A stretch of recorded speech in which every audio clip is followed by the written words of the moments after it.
You can come closer. I know you're there. You can come even closer. I won't bite. There we go. I have to say, you seem rather dumbstruck. Is it your first time seeing a kitsune? I can't blame you. Even those used to supernatural creatures, like myself, are usually astonished at the number of my tails. It's pretty flattering. You can stare at them if you like. I'm used to it by now. Oh, so I am the first kitsune you've seen? That's strange. I could have sworn you seemed familiar. But, oh well, I'm honored to be your first to meet. So, what brings you to this neck of the woods? I don't see many humans around here. Not this deep anyway. Oh, an apprentice mage, are we? Well, that's rather impressive. By human standards, anyway. I think it's been a while. So let me guess. You're trying to make a contract with a familiar, right? I mean, I can't imagine where else you'd come here. Unless you really wanted to meet a supernatural creature, just because. That's what I thought. So let me guess. You were searching for a kitsune in particular to be your familiar, right?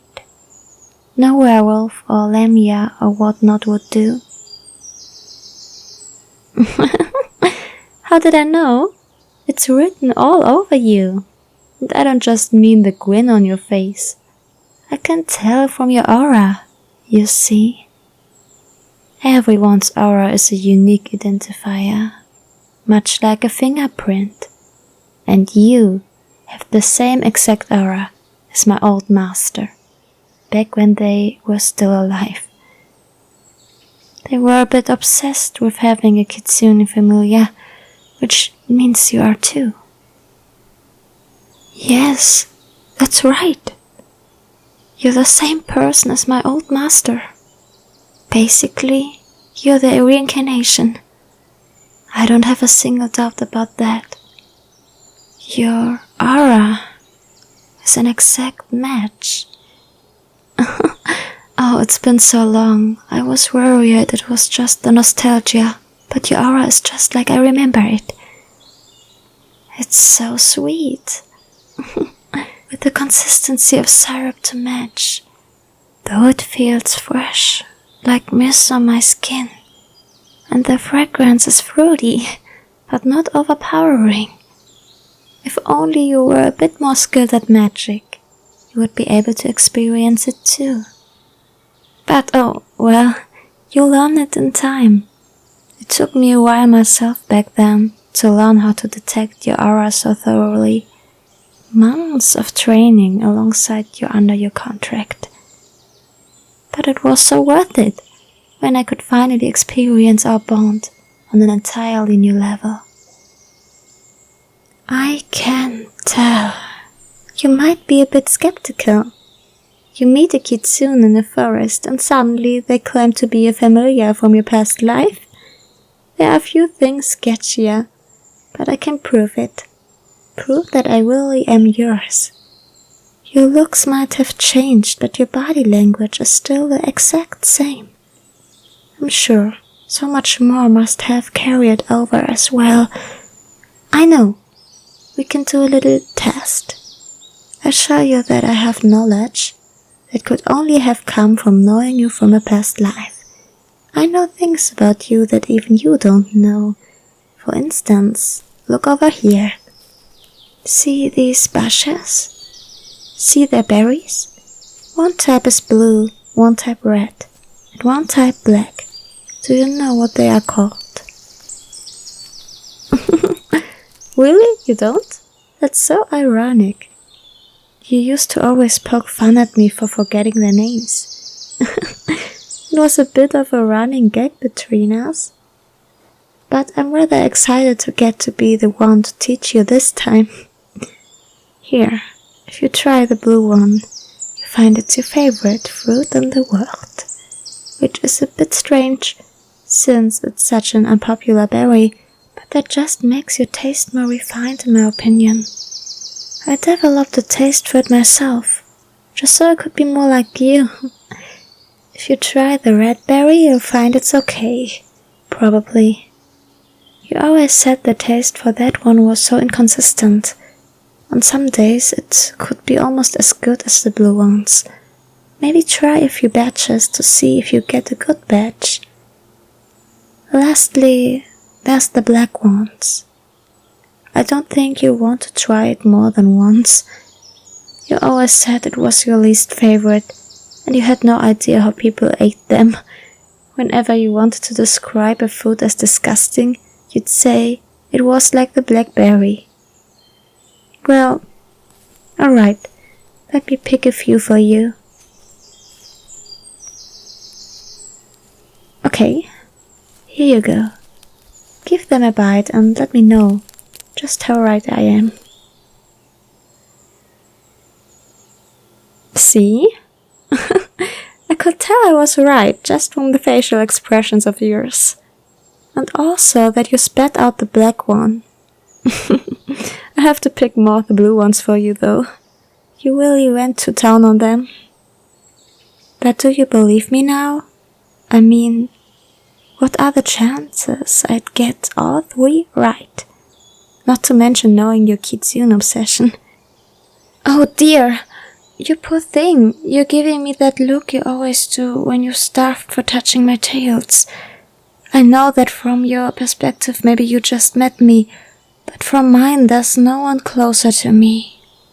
So here, go ahead. I'd be comfortable with you touching them. I'd like that actually. Flood them all you want. Oh, it's been so long since I got to see that glorious expression of yours. You always drooled like a baby when you touched my tails. Don't worry though, I'm not making fun of you. It's not something to be embarrassed about. I'm just glad you have something you're happy with. Especially when that something is me. Well, my tails were there, but you get the idea. I always missed moments like these. Every night when we would fall asleep, our cuddling would always be focused around my tails. Whether you hugged them, I used them as a pillow. I used to joke that they were your tails, with how obsessed you were with them and how much comfort they gave you. Especially on your deathbed.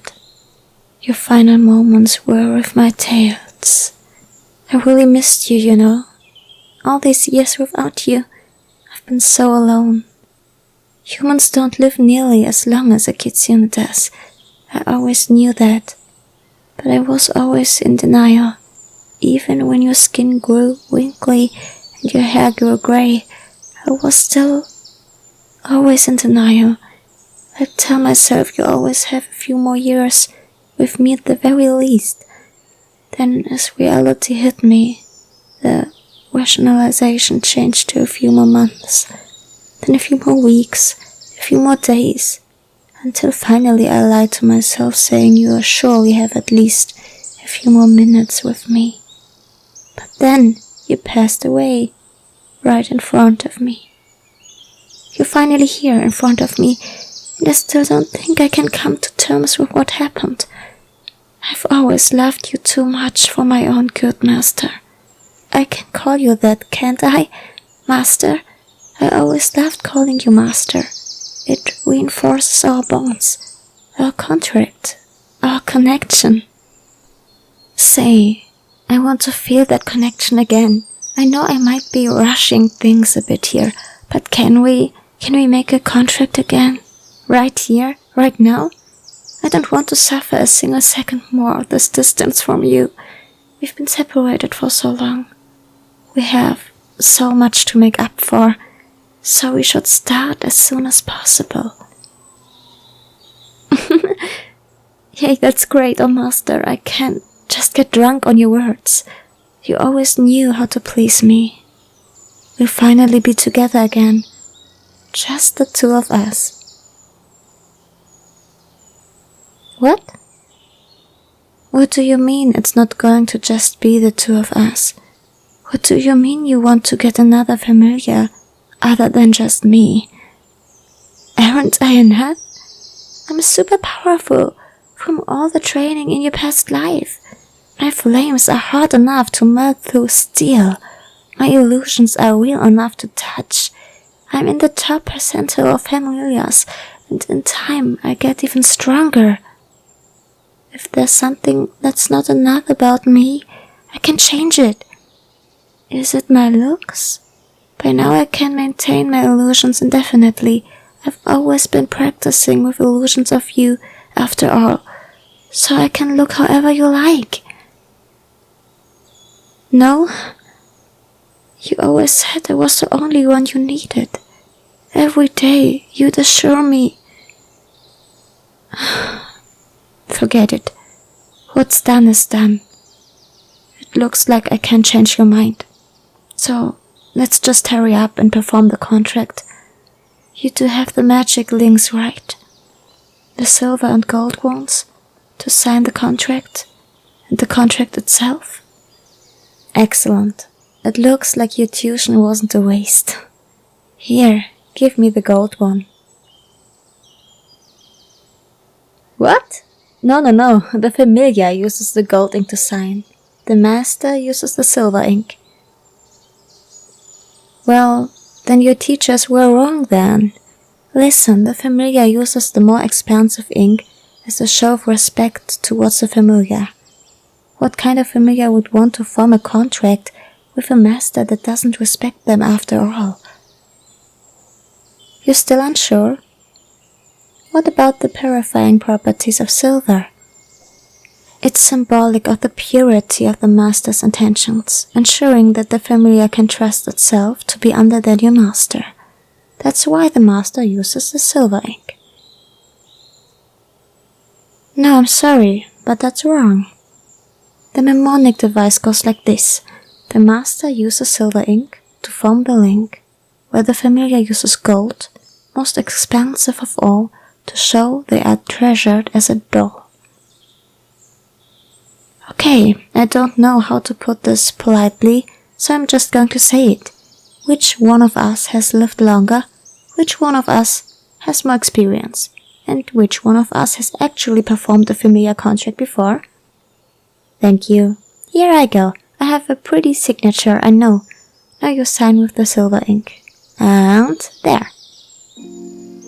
Yes, you're right. That is indeed the familiar insignia that appeared on your body, and the master insignia that appeared on mine. I'm so very sorry to have tricked you like this, but you didn't leave me much choice. It's not really your fault. You're so young, or you practically just started your current life. You're still just an apprentice mage. There's so much you don't know. You're bound to make mistakes, but it's my duty as your senior to set them straight. I can't just let you ruin your life because you're going through a phase. Now can I? I'm not going to let you be miserable because your fairy familiar pulled the 5th prank on you this week, or because your Naeco is once again being an insufferable little... well, you know how they are. But I can't let you suffer like that, master. Well, I guess I'm the master now. And now that I'm the master, you won't be able to make a contract with anyone else. And not to mention, you'll be under my authority. I try not to abuse it. Ah, you poor thing. You look like you're still in shock. Is this all hard to process? It's okay. You don't have to think too hard about it. You don't have to do anything, really. Now that we're together and connected as one again, I'll take care of everything. I still have a lot of wealth that we saved up from your last life. I can treat you, spoil you even. I'll buy you all of those blueberries that you like. You won't have to work. You can just stay inside and fluff my tails. It'll be paradise, and not just for you, but for me too. because although a kitsune lives for such a long time, that extreme lifespan can be a curse as well if it's not alongside the right person. But you're the right person. Even fate agrees. They brought you to me, and so we can finally live happily ever after. Well, until you die anyway, but then I can find you in your next life. And then, when you die again, I just have to find you again. And so on. I'll never let death keep us apart again. I never let anything keep us apart again. We'll be together forever.